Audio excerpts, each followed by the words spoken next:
Halo semua, perkenalkan, namaku Hizkia Serena Sipahutar. Pada video ini, aku akan menjelaskan dan belajar bersama dengan teman-teman materi statistika deskriptif. Aku harap antusias dalam diriku bisa membuat teman-teman lebih mudah mengerti dan memahami materi yang aku sampaikan dengan jelas. Statistika deskriptif adalah teknik penyajian dan peringkasan data sehingga menjadi informasi yang lebih mudah untuk dipahami. Pertama, aku akan kasih tahu dulu konsep dasar data tunggal dan data kelompok. Data tunggal adalah data yang disusun sendiri menurut nilai dan besarnya masing-masing.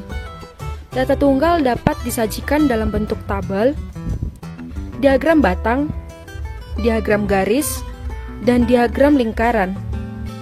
Sedangkan data kelompok adalah data yang jumlahnya cukup banyak dan terdapat kelas atau interval tertentu. Data kelompok dapat disajikan dalam bentuk tabel, histogram, poligon, dan ogive positif maupun negatif. Untuk memudahkan, mari kita lihat soal ini dulu ya. Dari tabel di atas, tentukanlah min, modus, median, Q2, D7, P76, jangkauan atau range, jangkauan antar kuartil, simpangan kuartil, simpangan rata-rata, ragam atau variansi, dan simpangan baku. Oke, sebelum menjawab, kita ubah dulu ya tabel tadi menjadi bentuk tabel data berkelompok. Dalam statistika deskriptif, terdapat peringkasan data yang dinyatakan dalam 3 ukuran, yaitu yang pertama ukuran pemusatan data yang akan langsung kita bahas, terdiri dari 3 bagian. Yang pertama adalah min atau nilai rata-rata. Berikut adalah rumusnya. Pada data berkelompok, XI adalah nilai tengah masing-masing kelas. Distribusi tiap kelas dianggap merata sehingga nilai tengah tiap interval bisa diambil untuk mewakili data. Kita langsung aja buat tabel seperti berikut. Nah, di sebelah kanan nilai kelas, kita buat nilai tengah kelas atau XI. Kemudian, pada tabel ini, kita buat lagi XI dikali FI. Lalu kita jumlahkan ya. Hasilnya menjadi X bar sama dengan 830 per 50 sama dengan 16,6. Maka, min atau nilai rata-rata adalah 16,6. Kedua adalah modus atau nilai yang paling sering muncul. Artinya, kita lihat dulu kelas mana dengan frekuensi terbesar. Jangan lupa, ini hanyalah nilai estimasi, karena data kelompok dianggap sebagai data kontinu. Untuk mendapatkan hasil yang sebenarnya, kita harus memasukkan terlebih dahulu ke dalam rumus berikut. Untuk memudahkan, kita langsung aja fokus mencari tepi bawah panjang kelas modus D1 dan D2. Karena modus terletak pada interval 10 sampai 14, maka kita memperoleh MO sama dengan 9,5 ditambah 5 kali 1 per 1 ditambah 5, hasilnya adalah 10,33. Jika dibulatkan menjadi 10. Yang ketiga adalah median atau nilai tengah data. Kita lihat jumlah frekuensi pada data ini adalah 50. Pada data ini, median atau nilai tengahnya adalah data ke-50 per 2, maka mediannya ada pada data ke-25. Untuk menghitungnya, kita lihat dulu rumus median berikut. Seperti yang kita lihat, terdapat frekuensi kumulatif, maka kita harus membuat tabel seperti berikut. Tadi, kita udah dapat median terletak pada data ke-25, yaitu interval 15 sampai dengan 19. Maka, ME sama dengan 14,5 ditambah 5 kali 25 dikurang 23 per 7. Maka, median adalah 15,9. Jika dibulatkan menjadi 16. Jadi, kita udah selesai nih membahas tentang ukuran pemusatan data. Menurut kalian, kenapa sih kita perlu membahas ini? Coba masing-masing kalian menjawab di kolom komentar. Tujuan dari ukuran pemusatan data adalah untuk mengetahui Datanya terpusat di mana?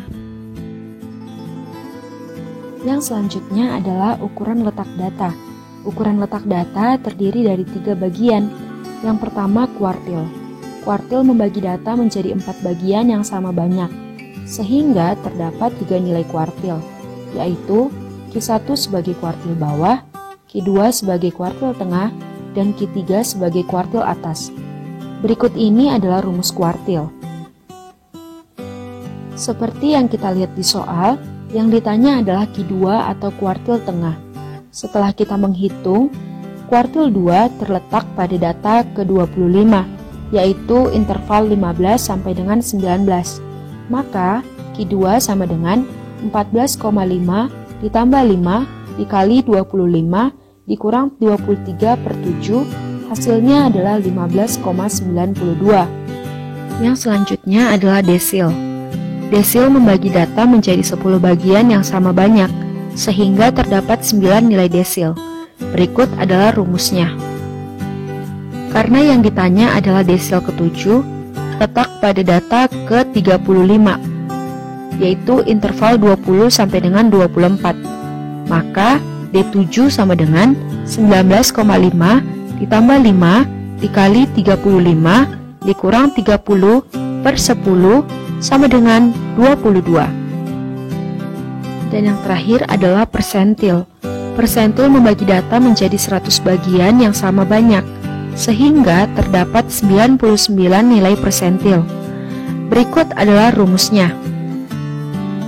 Karena yang ditanya adalah persentil ke-76 dan terdapat pada data ke-38, maka terletak pada interval 20 sampai dengan 24.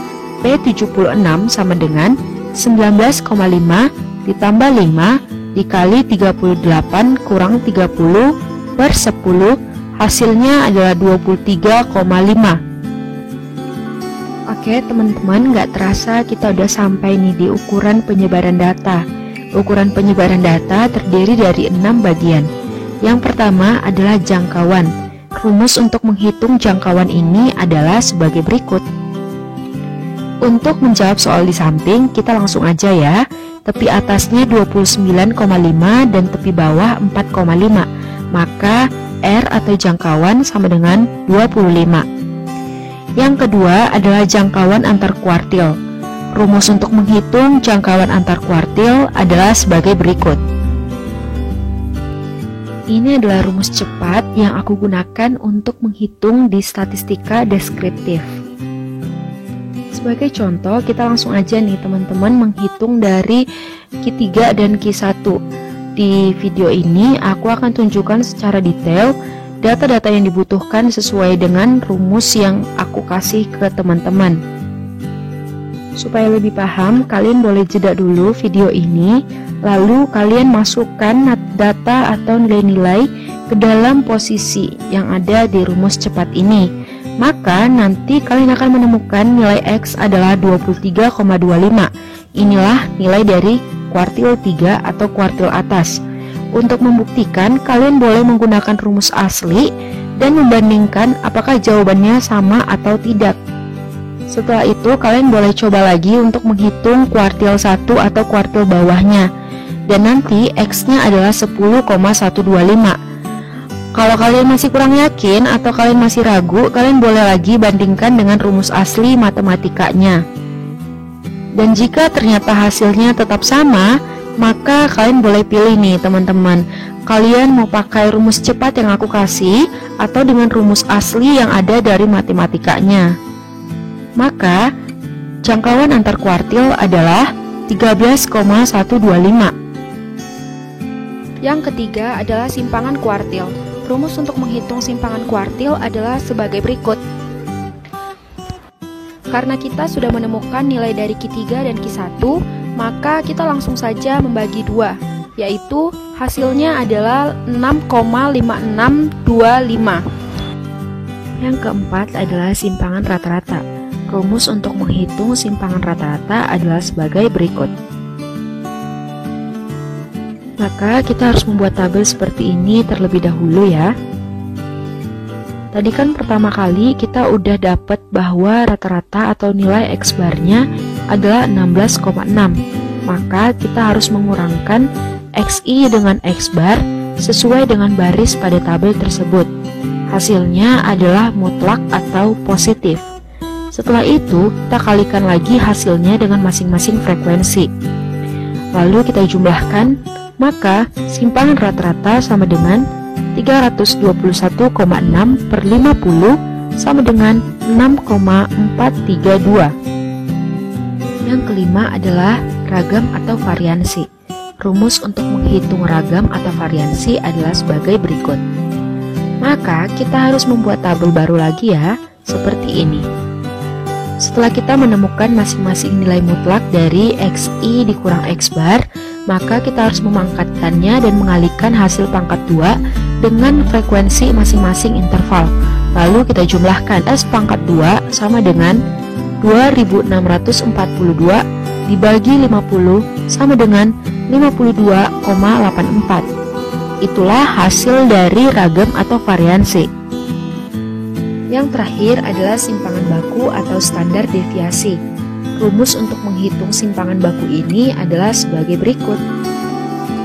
Jadi, setelah kita dapat nilai variansinya, kita harus mengakarkan kembali, sehingga menjadi S sama dengan akar pangkat 2 dari 52,84, hasilnya adalah 7,269. Jika dibulatkan menjadi 7,3. Itulah nilai dari simpangan baku atau standar deviasinya. Nah, teman-teman sekarang udah pada tahu kan bagaimana cara menghitung ukuran penyebaran data. Jadi, tujuan dari penghitungan ukuran penyebaran data hanyalah ingin melihat penyebaran datanya. Oke teman-teman, sekarang kita semua udah tahu kan apa itu statistika deskriptif, apa saja ukuran-ukuran dalam statistika deskriptif, dan bagaimana cara menghitung statistika deskriptif data berkelompok. Oke teman-teman, sekian video penjelasan dari aku. Aku harap video ini dapat bermanfaat bagi kita semua untuk membantu dan menambah wawasan kita. Jangan lupa like dan komen video ini agar aku lebih semangat lagi belajar dan berbagi bersama teman-teman sekalian. Terima kasih, bye!